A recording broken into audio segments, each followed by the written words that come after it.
Hello नमस्कार दोस्तों, मैं मुकुल कुमार। दोस्तों आज हम पढ़ेंगे अतिपरवलय। ठीक है, अतिपरवलय का सबसे पहले देखते हैं स्ट्रक्चर। ठीक है, ये हमारे चार चतुर्थांश होते हैं ये। ठीक, अतिपरवलय यानी कि पहले तो देखते हैं दीर्घवृत्त।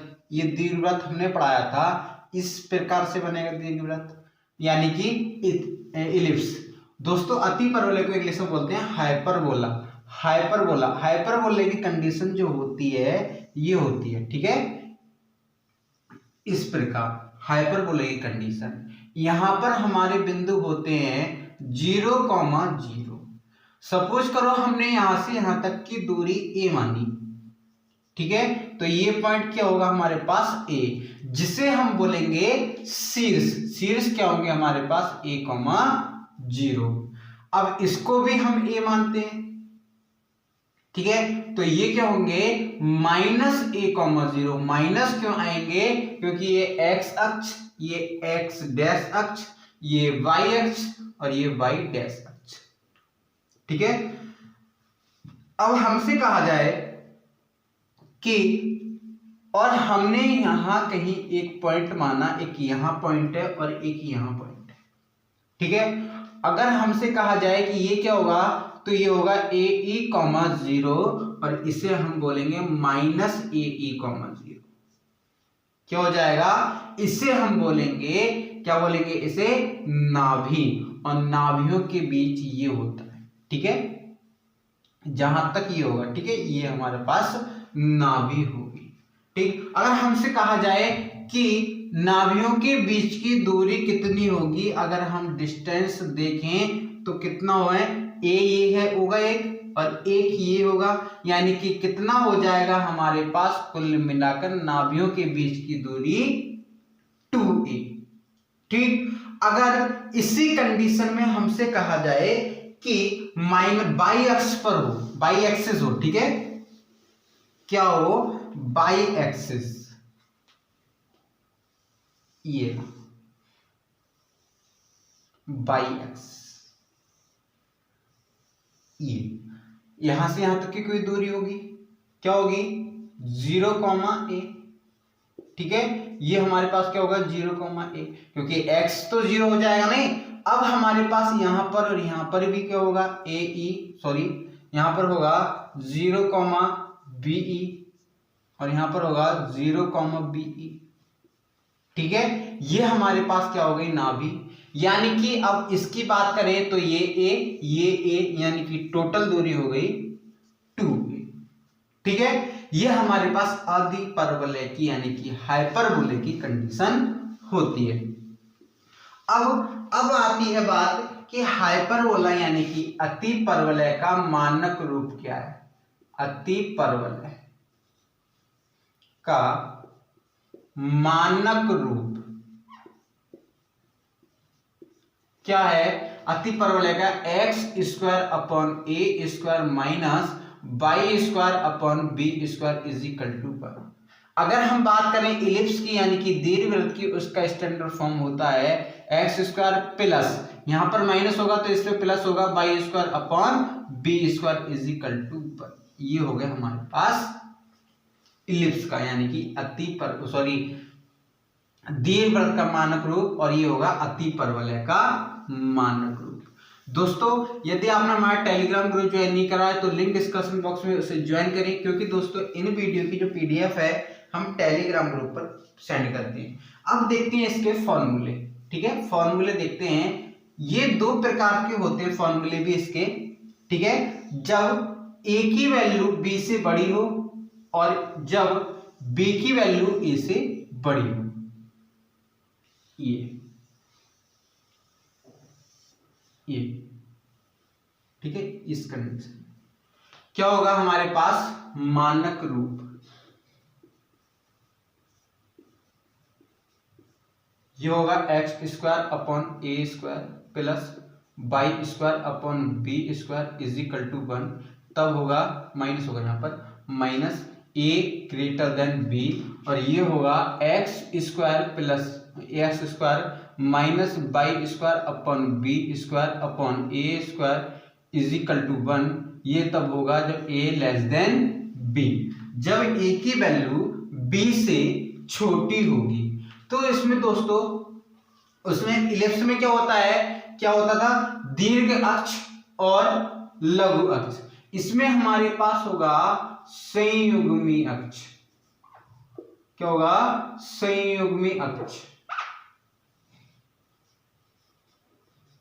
ई, ठीक। इसकी हमारे पास वैल्यू होगी a और इसको हम लिखेंगे 2b।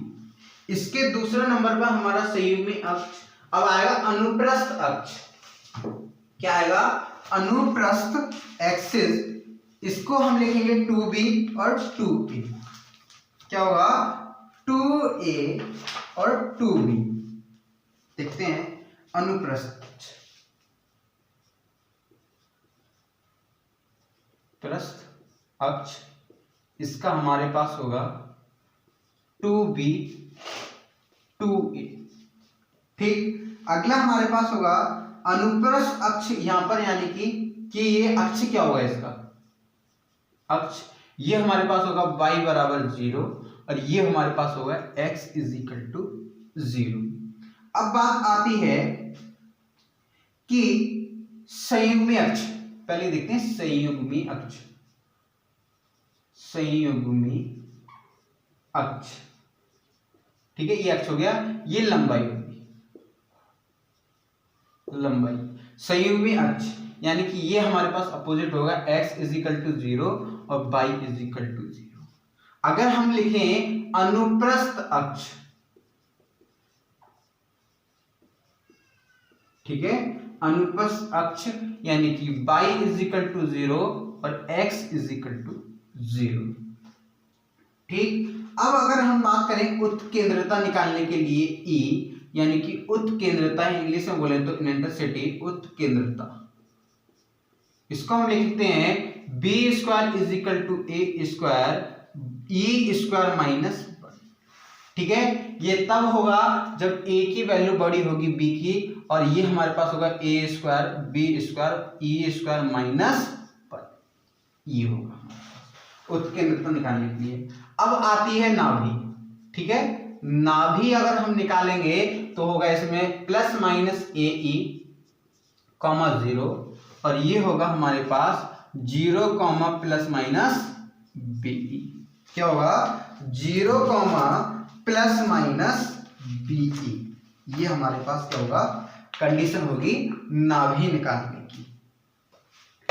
अब इसे करते हैं रफ, इसका ले लो आप स्क्रीनशॉट, इसे करके रफ अगली कंडीशन देखते हैं कि इसकी नियता कैसे होती है, और सब इलिप्स के समान होती हैं, सेम कंडीशन इलिप्स की होती है, ठीक है। क्या इलिप्स की जो कंडीशन होती हैं, टोटल कंडीशन इलिप्स की तरह होती है। अब आती है नाभीय त्रिज्या। नाभि त्रिज्या, नाभि त्रिज्या, इसकी हम बात करें तो होगा a plus minus E X, ठीक है, और ये होगा b plus minus E Y, ठीक। अगर हम बात करें नाभि लंब की, नाभि लंब, नाभि लंब 2b स्क्वायर अपॉन a, और ये हो जाएगा 2a स्क्वायर अपॉन b, ठीक। अब करते हैं नियता, नियता की बात, x is equal to plus minus a upon e, और ये होगा हमारे पास y is equal to plus minus b upon, ये हो गई नियता। अब आते प्राचलिक निर्देशांक। प्राचलिक निर्देशांक, ठीक है, a sec theta comma b tan theta. ये अगर हमारे पास इसकी बात करें तो ये होगा a cos theta comma b cot theta. क्या होगा, a sec theta b tan theta, यहां पर होगा sin theta, sorry sin theta होगा यहां पर, ठीक है, क्योंकि देखो sec tan आता है और cos sin आता है, sin थीटा। ये तो हमारी हो गई कंडीशन प्राचलिक निर्देशांक, प्राचलिक निर्देशांक, नियता, नाभि लंब। अब देख लेते हैं सवाल, एक सवाल देख लेते हैं कि इसी बेस पर सवाल कैसे होगा। ठीक है, और दोस्तों बिल्कुल सेम कंडीशन इलिप्स की है। इसका मैं एक सवाल बताऊंगा और आज इसका एंड हो जाएगा, कल देखेंगे अगला चैप्टर। ठीक है, अगला चैप्टर देखेंगे कल। इसका स्ट्रेट लाइन नहीं हुआ है शायद, सरल रेखा नहीं हुआ है अभी, सरल रेखा देखते हैं इसके आगे। ठीक है, कल देखेंगे हम सरल रेखा। आज इसका एक ही सवाल करवाऊंगा और एक ही सवाल में सब चीज हो जाएगी। 9x² minus 16y is equal to 144। इसमें एक एक चीज हो जाएगी। इसमें पहले लिखा लो संयुग्मी, युग्मी। ठीक है, संयुग्मी अक्ष लंबाई, ये होगा हमारे पास नाभि लंब।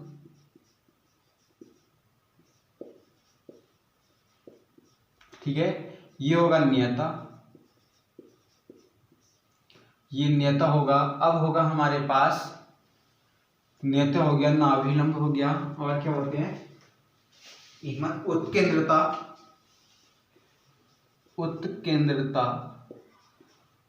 ठीक, उत्केंद्रता के बाद है हमारे पास नाभि हो गया, नाभि नहीं हुआ, नाभि। ठीक है, नाभि, चलो इतने ही बहुत, नाभि। अब इसे निकालनी है। पहले तो हमें क्या पता है कि इसके इधर जो होता है एक होता है इजिकल टू एक होता है, तो हम क्या करें 144 को जब भाग करेंगे तो आंसर आएगा x² upon 16 y² upon 9 equal to 1। a² equal to 16 हो जाएगा, यानी कि a equal to 4, b² equal to 9, ये हो जाएगा b इजिकल टू 3, यानी कि b² equal to a² minus 1। इसकी एक कंडीशन और होती है, डायरेक्ट उत्केंद्रता निकालने की ट्रिक होती है, अंडर रूट बड़ी संख्या में छोटी संख्या घटाओ, 16 माइनस 9 अपॉन जो बड़ी संख्या हो उसे लिखो 16 इजिकल टू हमारे पास इसमें से बचेगा अंडर रूट 7 अपॉन 4, ये हो जाएगा अंडर रूट 7 अपॉन 4। ये तो हो गई, आ गई हमारे पास उत्केंद्रता अंडर रूट 7 अपॉन 4। ठीक, इतना हो गया। अब हमारे पास क्या आता है, संयुग्मी अक्ष की लंबाई क्या होगी, ये a ग्रेटर देन b है तो 2a और a की वैल्यू आ जाएगी हमारे पास 16, यानी कि 16 दूनी 32। नाभि लंब होगा 2b² अपॉन a, यानी कि 2b² की वैल्यू 9 अपॉन a की वैल्यू 4, इससे ये कैंसिल 9 अपॉन 2। नियता हमारे पास हो जाएगा x is equal to plus minus a upon e, a की वैल्यू हमारे पास 4, e कितना under root 7 upon 4 is equal to plus minus 16 upon under root 7। ठीक है, ये हमारे पास आ गई नियता। अब नाभि की बात करें, ठीक है, नाभि की बात करें तो नाभि होगी हमारे पास a e, 0 plus minus a की वैल्यू कितनी है 4, e की वैल्यू कितनी है अंडर रूट 7 अपॉन 4, 0, इससे ये cancel plus minus under root 7, 0, ये हमारे पास नाभि निकल के आ गई। ठीक है, तो दोस्तों आज के लिए इतना ही। यदि वीडियो अच्छी लगी हो तो लाइक करें, शेयर करें, कमेंट करें। और दोस्तों यदि आपने हमारा टेलीग्राम ग्रुप ज्वाइन नहीं करा तो लिंक डिस्क्रिप्शन बॉक्स में उसे ज्वाइन करें। दोस्तों ये सब जो अति परवलय होता है वो दीर्घवृत्त पर आधारित यानी इलिप्स पर होता है। यदि आपने इलिप्स की वीडियो नहीं देखी हो तो लिंक डिस्क्रिप्शन बॉक्स में दे दूंगा, उसे देख लेना या आप सर्च कर लेना। ठीक है, इलिप्स बाय मुकुल कुमार। ठीक है, आपको टोटल वीडियो मिल जाएंगी, उसकी के बेस पर अति परवलय का पूरा पाठ होता है। धन्यवाद दोस्तों।